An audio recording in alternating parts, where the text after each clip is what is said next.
Nah, terus kenapa kalau ngomong niku masalah sholawat dia?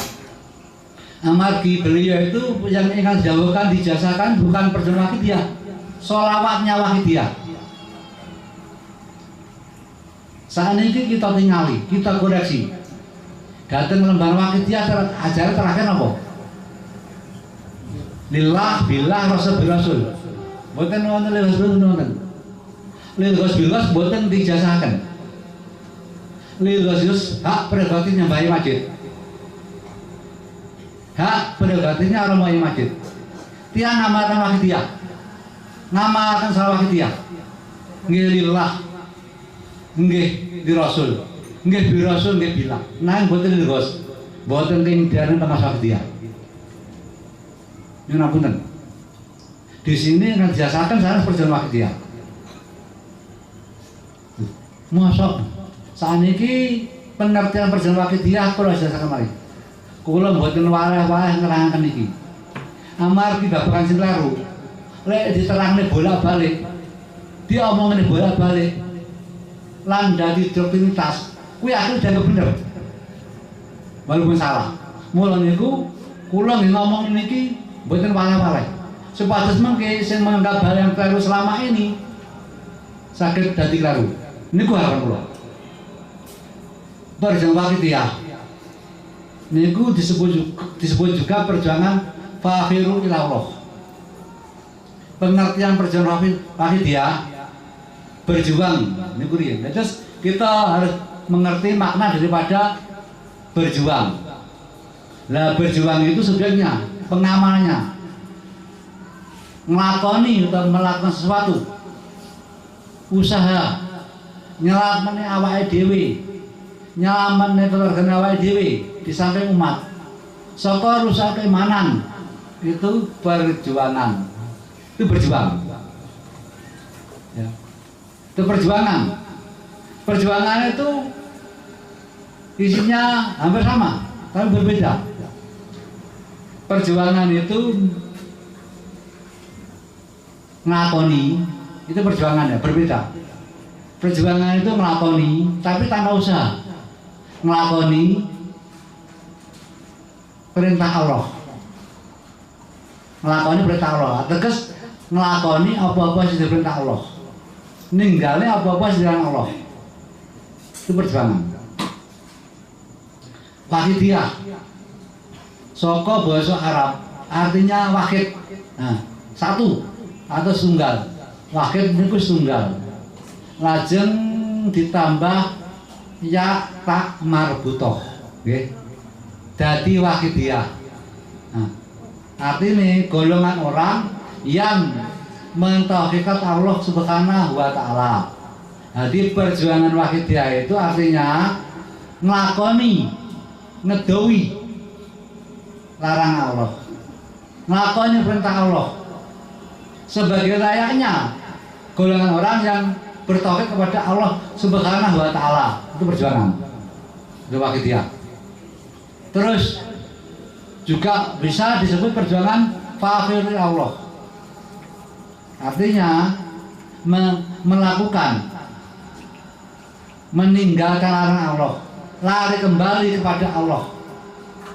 Itu perjuangan. Sedang berjuang fakir Allah, berjuang wahidiyah.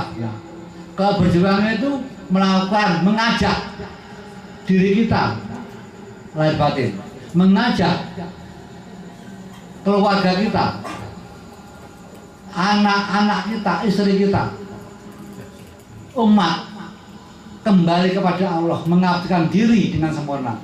Itu perjuangan fakir Allah.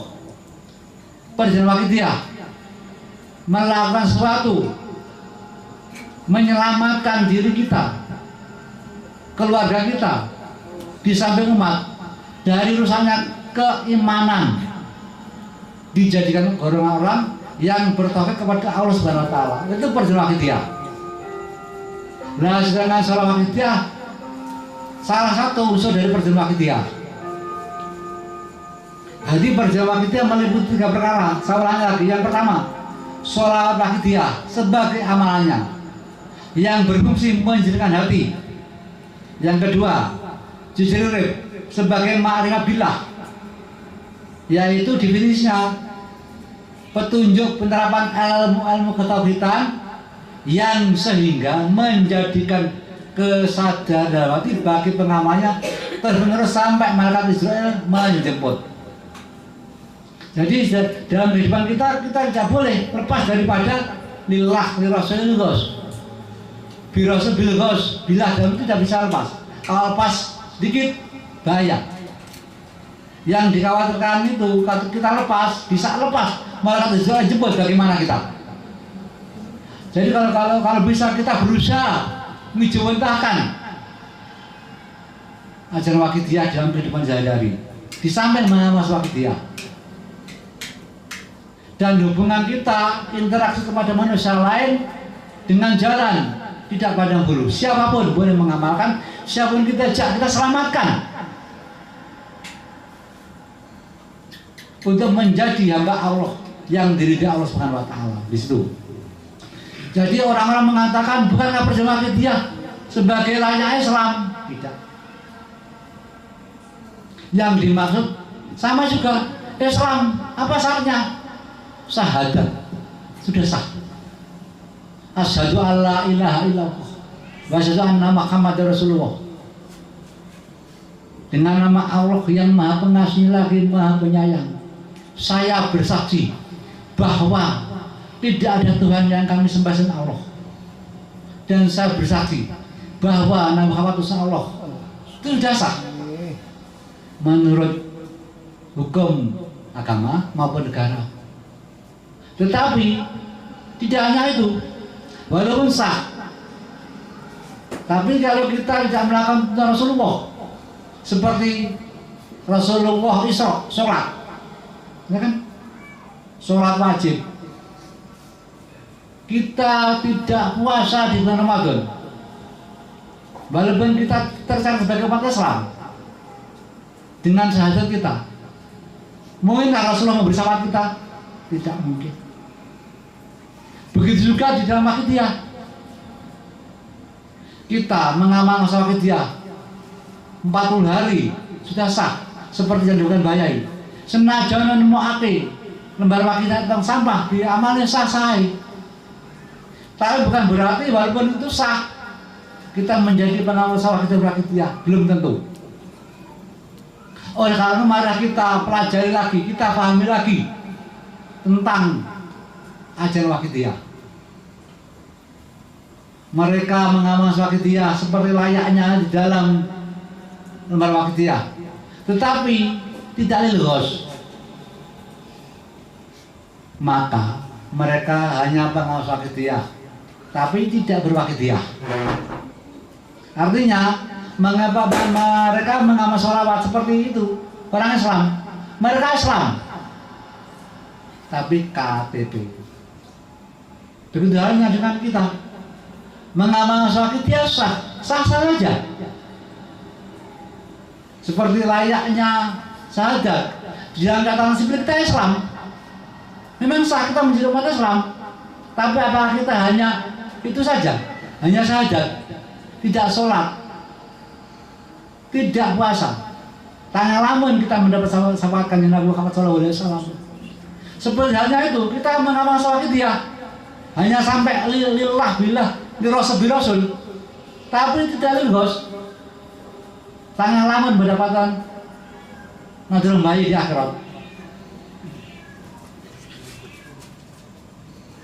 Di samping itu, kita juga harus melakukan prinsipnya tidak pandang bulu sebagai penghargaan kepada manusia lain. Karena apa? Beliau Mbak Yai atau Romo Yai Majid ditugasi Allah Subhanahu wa taala membantu umat agar kita bisa melakukan akidah-akidah yang telah dibawa beliau Rasulullah SAW. Allah. Jadi beliau Rasulullah SAW punya akidah. Di antaranya tidak pandang bulu, menghargai, menghormati orang lain, supaya mereka mendapat hidayah, supaya mereka bisa ada simpati kepada Islam. Dengan adanya simpati kepada Islam, maka Allah memberikan hidayah melalui itu. Coba kalau orang Islam menggelar anak-anak orang Islam, orang Kristen kafir langsung kafir. Apa yang mungkin mereka mau? Nah, karena Islam seperti itu tidak. Jadi kita walaupun semua hak Allah, walaupun semua mereka mau tidak maunya menjadi pengawas kita dia Allah, tapi pasti ada lantarannya. Lantaran apa mereka berbeda? Lantaran kita melakukan marah dia, kita melakukan jalan kehidupan dalam menelusuri kewajiban kita langkah-langkah di dunia ini sesuai dengan akidah Kanjeng Nabi. Tidak merusak marwahnya PSB. Marwah itu apa? Marwah itu kehormatan. Namanya marwah itu bisa diartikan kehormatan. Hormat. Jadi kalau kita tidak mempunyai kehormatan, maka kita akan punya harga diri di hadapan teman-teman. Apalagi di hadapan Allah.